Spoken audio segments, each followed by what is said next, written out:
እባካችሁ እነዚህ አሁን የምነግራችሁን መጠጦች በጥንቃቄ ይጠቀሟቸው ዘንድ ሳይንሳዊ እውነታውን በደንብ ይከታተሉ። የመድኃኒት አምራች ኩባንያዎች ከእርስዎ ጤንነት ይልቅ ለትርፋቸው ቅድሚያ በሚሰጡበት በዚህ ዓለም ውስጥ አንዳንድ ተፈጥሯዊ መፍትሄዎች ከፋርማሲ መድኃኒቶች ይልቅ የተሻለ ውጤት ሊሰጡ እንደሚችሉ አስበው ያውቃሉ? ለመሆኑ በሳይንስ የተረጋገጠ ጥቅም ያላቸው እነዚህ ተፈጥሯዊ የሻይ አይነቶች ለምን ሁል ጊዜ ትኩረት ይከለከላሉ? እውነታው ግን እነዚህ የእጽዋት ሻዮች በዕለት ተዕለት ሕይወታችን ውስጥ ሲካተቱ ከምናስበው በላይ አስደናቂ ውጤት የመስጠትና ከተለመዱት መድኃኒቶች የተሻለ ጥቅም የመስጠት ከፍተኛ አቅም አላቸው። ነገር ግን እናንተም ማድረግ ያለባችሁ ጥንቃቄ አለ። እሱም ስር የሰደደ የጤና ችግር ካለብዎ እነዚህ ተፈጥሯዊ መፍትሄዎች የሕክምና ክትትልን ሙሉ በሙሉ ላይተኩ ስለሚችሉ ሁልጊዜም ቢሆን መጀመሪያ ሐኪሞን ማማከሩ ጥሩ ነው። በዛሬው ቪዲዮአችን ጤናችሁን ሙሉ በሙሉ ሊለውጡ የሚችሉ እንዲሁም በቋሚነት ጤናችሁን ጠብቀው የሚያቆዩላችሁ 8 ምርጥ የሻይ አይነቶችን የሚሰጡትን ሳይንሳዊ ጥቅሞችና በቀላሉ በቤት ውስጥ እንዴት ማዘጋጀት እንደምትችሉ በጥቅል እንመለከታለን። ትምህርቱን ከመጀመራችን በፊት ይህ አስፈላጊ መረጃ ለብዙዎች እንዲደርስ ቪዲዮን ላይክ እና ሼር በማድረግ ጀምሩ። ለቻናሉ አዲስ ከሆናችሁ ሰብስክራይብ በማድረግ የደወል ምልክቷን ይጫኑ።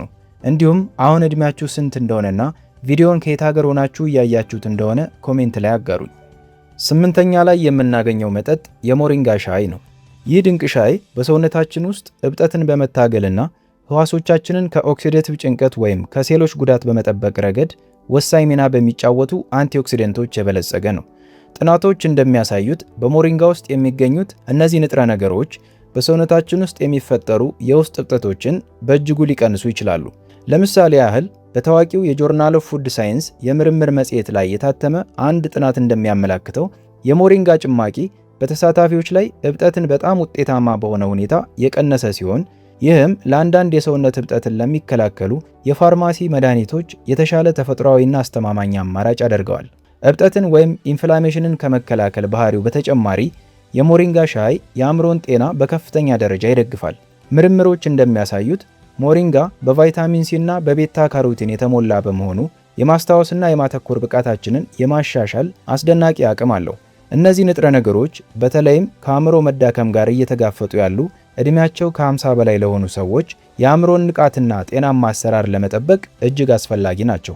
አዘገጃጀቱና አጠቃቀሙም በጣም ቀላል ነው። ከ1 እስከ 2 የሻይ ማንኪያ የደረቀ የሞሪንጋ ዱቄት በፈላ ውሃ ውስጥ ጨምሮ ለ5 ደቂቃ ያህል ማቆየት። ከዚያም እንዲሁ መጠጣት ወይም ለጣዕሙ ጥቂት ተፈጥሯዊ ማር መጨመር ትችላላችሁ። የኃይል ሰጭነት ባህሪውን ሙሉ በሙሉ ለመጠቀምም ጠዋት ወይም ከሰዓት በኋላ ብትጠጡት ይመረጣል። በ7ኛ ደረጃ ላይ የምናገኘው ደግሞ ልዩ ጣዕም ያለውና ለጤናችን እጅግ በርካታ ጥቅሞች የሚሰጠውን የዝንጅብል ሻይን ነው። ይህ መጠጥ በተለይም የምግብ መፈጨት ስርዓትን የመደገፍ ከፍተኛ አቅም አለው። ከምግብ በኋላ የሆድ መነፋት፣ የምግብ አለመፈጨት ወይም የማቅለሽለሽ ስሜት ለሚያጋጥማቸው ሰዎች ዝንጅብል ተፈጥሯዊና ፈጣን መፍትሄ ነው። በተጨማሪም የዝንጅብል ሻይ የጅማትና የመገጣጠሚያ ህመሞችን እንዲሁም የውስጥ እብጠቶችን ለመቀነስ እጅግ ውጤታማ ነው። ይህም በተለይ በመገጣጠሚያ እብጠት ወይም በአርትራይቲስ ህመም ለሚሰቃዩ ሰዎች ትልቅ እፎይታን ይሰጣል። ጥቅሙ በዚህ ብቻ አያበቃም። ዝንጅብል በሽታ የመከላከል አቅማችንን በከፍተኛ ደረጃ የሚያጎለብት በመሆኑ በተለይ በጉንፋን ወቅት ሊለየን የማይገባ መጠጥ ነው። በታዋቂው ጆርናል ኦፍ ኢትኖፋርማኮሎጂ የምርምር መጽሔት ላይ የታተመ ጥናት እንደሚያረጋግጠው ዝንጅብል በሽታ ተከላካይ ሕዋሶቻችንን በማጠናከር ሰውነታችን አደገኛ የቫይረስና ባክቴሪያ ጥቃቶችን በተሻለ ሁኔታ እንዲከላከል ይረዳል። አዘገጃጀቱና አጠቃቀሙም ጥሬ ዝንጅብል በመክተፍ ሞቅ ባለ ውሃ ውስጥ ለ10 ደቂቃ ያህል ማቆየት ብቻ በቂ ነው። ለጣዕሙና ለተጨማሪ ጥቅም ጥቂት ተፈጥሯዊ ማር ወይም የሎሚ ጭማቂ ጨምራችሁ መጠጣት ትችላላችሁ። በተለይ ጠዋት ላይ ወይም የጉንፋን ስሜት ሲሰማችሁ ብትጠጡት ጥሩ የመነቃቃት ስሜት ይሰጣችኋል። በ6ኛ ደረጃ ላይ የምናገኘው ደግሞ በወርቃማ ቀለሙና በአስደናቂ የጤና ጥቅሞች የሚታወቀውን የእርድ ሻይ ነው። ይህ ኃይለኛ መጠጥ ለማንኛውም ሰው በተለይም ደግሞ ዕድሜያቸው ከ50 በላይ ለሆኑ ሰዎች እጅግ በጣም አስፈላጊ ነው። እርድ በውስጡ ባለው ከፍተኛ ንጥረ ነገር እብጠትን ወይም ኢንፍላሜሽንን በመከላከል አቅሙ ይታወቃል። ይህም ከዕድሜ መጨመር ጋር ተያይዘው የሚመጡ ስር የሰደዱ የውስጥ እብጠቶችን ለመቀነስ ይረዳል። የሰውነት ጥንካሬንና የመንቀሳቀስ ብቃትን በመጠበቅ ንቁና ጤናማ ሆነው እንዲቆዩ ያደርጋል። ከሰውነት መቆጣት ጋር ከሚደረገው ተጋድሎ በተጨማሪ የእርድ ሻይ ለልብ ጤንነት ትልቅ ዋጋ አለው። ጥናቶች እንደሚያሳዩት በእርድ ውስጥ የሚገኘው ኩርኩሚን የተባለው ንቁ ንጥረ ነገር የደም ዝውውርን የማስተካከልና ጎጂ የኮሌስትሮል መጠንን የመቀነስ አስደናቂ አቅም አለው። ከዚህም በላይ በአእምሮ ሕዋሳት መዳከም ለሚጨነቁ ሰዎች እርድ ትልቅ ተስፋ አለው። የአዳዲስ የነርቭ ሕዋሳትን እድገት በማበረታታት ከአእምሮ መሳትና ከነርቭ መበስበስ በሽታዎች ይከላከላል።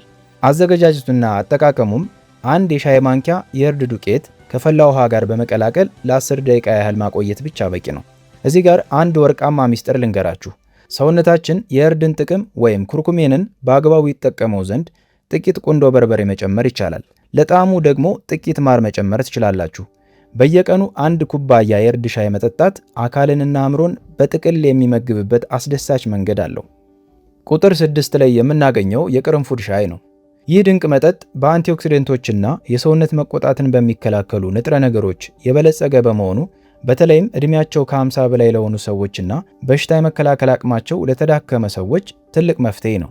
በቅርንፉድ ውስጥ ይጅኖል የተባለ ተህዋሲያንንና ባክቴሪያዎችን አጣብቆ የሚያጠፋ ኃይለኛ ንጥረ ነገር ይገኛል። ይህ ንጥረ ነገር በሰውነታችን ውስጥ የሚገቡ ልዩ ልዩ በሽታ አምጪ ተህዋሲያንን በጽኑ በመዋጋት አጠቃላይ ጤናችንን በጥበቃ ስር ያውለዋል። በሽታን ከመከላከል በተጨማሪ የቅርንፉድ ሻይ የምግብ መፈጨት ኢንዛይሞች በብዛት እንዲመረቱ ያደርጋል። ይህም ከምግብ በላይ የሚፈጠርን የሆድ መነፋት፣ አየር ወይም ጋዝ የመጠራቀም ችግርን ወዲያውኑ ያስታግሳል። ከዚህም በላይ ቅርንፉድ ተፈጥሯዊ ህመም የማስታገስ ከፍተኛ አቅም አለው። በመሆኑም የመገጣጠሚያ ህመም፣ የጡንቻ ቁስለትና የራስ ምታት የሚያስቸግራችሁ ከሆነ የቅርንፉድ ሻይ ፈጣን ተፈጥሯዊ እፎይታን ይሰጣችኋል። አዘገጃጀቱና አጠቃቀሙም አንድ የሻይ ማንኪያ ሙሉ የቅርንፉድ ፍሬ በሙቅ ውሃ ውስጥ ጨምሮ ለ10 ደቂቃ ያህል በማቆየት ለጣዕሙ ጥቂት ማር ወይም የሎሚ ጭማቂ መጨመርና መጠጣት ይቻላል።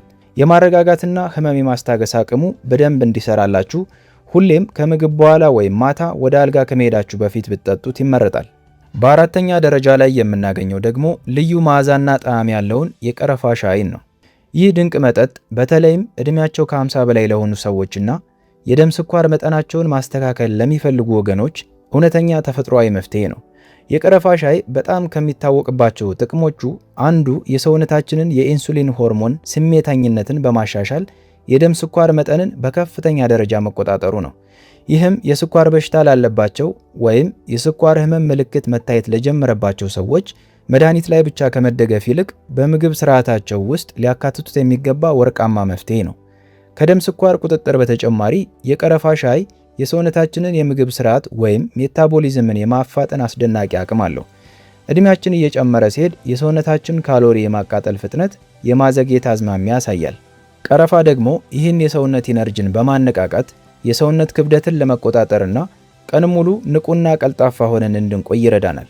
አጠቃቀሙም አንድ የቀረፋ እንጨት ወይም አንድ የሻይ ማንኪያ የተፈጨ ቀረፋ በፈላ ውሃ ውስጥ በመጨመር ለጣዕሙ ደግሞ ጥቂት ተፈጥሯዊ ማር ወይም ለየት ያለ ወፍራም ጣዕም እንዲኖረው ጥቂት ወተት ጨምራችሁ መጠጣት ትችላላችሁ። ይህን ሻይ ጠዋት ቀንዎን ሲጀምሩ ወይም ከሰዓት በኋላ ድካም ሲሰማችሁ ብትጠጡት አካላችሁን በማነቃቃት ጥሩ የኃይል ምንጭ ይሆንላችኋል። ቁጥር 3 የፔፐርመንት ወይም የናና ሻይ ነው። ይህ የሚያነቃቃ የእጽዋት መጠጥ በተለይም የምግብ መፈጨት እፎይታን ለሚፈልጉ ሰዎች እውነተኛ ተፈጥሯዊ መፍትሄ ነው። በፔፐርመንት ውስጥ የሚገኘው ሜኒቶል የተባለው ንጥረ ነገር የጨጓራና የአንጀት ጡንቻዎችን የማዝናናት አስደናቂ አቅም አለው። ይህም ከምግብ በኋላ የሚፈጠርን የሆድ መነፋት፣ የጋዝ መከማቸትና የምግብ አለመፈጨት ስሜትን ወዲያውኑ ያስታግሳል። በነገራችን ላይ ይህ ተፈጥሯዊ መንገድ አብዛኛውን ጊዜ የጎንዮሽ ጉዳት ካሏቸው የፋርማሲ መድኃኒቶች ይልቅ እጅግ ለስላሳና አስተማማኝ አማራጭ ነው። ከምግብ መፈጨት ጥቅሞቹ በተጨማሪ የፔፐርመንት ሻይ የአእምሮን ንቃትና ትኩረትን ለማሳደግ ኃይል አለው። የሚያነቃቀው የናና መዓዛ የአእምሮን ሥራ እንደሚያቃና ጥናቶች ያሳያሉ። በመሆኑም በቀኑ ክፍለ ጊዜ አእምሯችሁ ሲዝልና ማነቃቂያ ሲፈልግ ምርጡ መድኃኒት ይሆንላችኋል። ሆድን የማረጋጋትና አእምሮን ንቁ የሚያደርገው ይህ ጥምር አሰራር ናናን ልዩ ያደርገዋል። አዘገጃጀቱና አጠቃቀሙም አንድ እጅ ሙሉ ትኩስ የናና ቅጠሎችን ወይም የታሸገውን የናና ሻይ በፈላ ውሃ ውስጥ ጨምሮ ከ5 እስከ 10 ደቂቃ ያህል ማቆየት ብቻ በቂ ነው። አካላችሁን እንዲሁም አእምሯችሁን ለማደስና ዘና ለማለት እንዲረዳችሁ ከምግብ በኋላ ወይም ከሰዓት በኋላ ባለው የረፍት ጊዜያችሁ ብትጠጡት ይመረጣል። በሁለተኛ ደረጃ ላይ የምናገኘው ደግሞ በዓለም ዙሪያ በበርካታ የጤና ጥቅሞቹ የሚደነቀውን ግሪን ቲ ወይም አረንጓዴ ሻይን ነው። አረንጓዴ ሻይ ከሌሎች የሻይ አይነቶች ጎልቶ የሚወጣበት ዋናው ሚስጥር ከፍተኛ የህዋስ መጠገኛ ወይም አንቲኦክሲደንት ክምችት ስላለው ነው። በተለይም በውስጡ የሚገኘው ካቲችን የተባለው ኃይለኛ ንጥረ ነገር በሰውነታችን ውስጥ ህዋሶቻችንን የሚጎዱና ለተለያዩ ስር የሰደዱ በሽታዎች የሚዳርጉ ፍሪ ራዲካልስ የሚባሉትን ንጥረ ነገሮች አጣብቆ ያጠፋቸዋል። ይህም በተለይ አካላችን ከዕድሜ ጋር ለተያያዙ ህመሞች ይበልጥ ተጋላጭ በሚሆንበት ወቅት የሰውነታችንን ተፈጥሯዊ የመከላከል ግንብ በከፍተኛ ደረጃ ያጠነክራል። ከአንቲኦክሲደንት ጥቅሙ በተጨማሪ አረንጓዴ ሻይ የአእምሮን አሰራር በመጠበቅ ረገድ አቻ የለውም።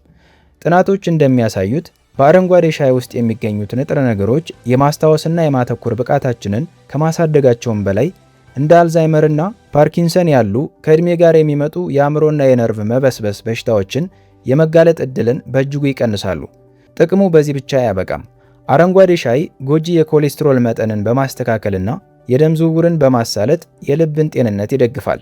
አዘውትሮ የሚጠጡ ሰዎች ለልብ ህመም የመጋለጥ ዕድላቸው አነስተኛ እንደሆነ ሳይንሳዊ መረጃዎች ያረጋግጣሉ።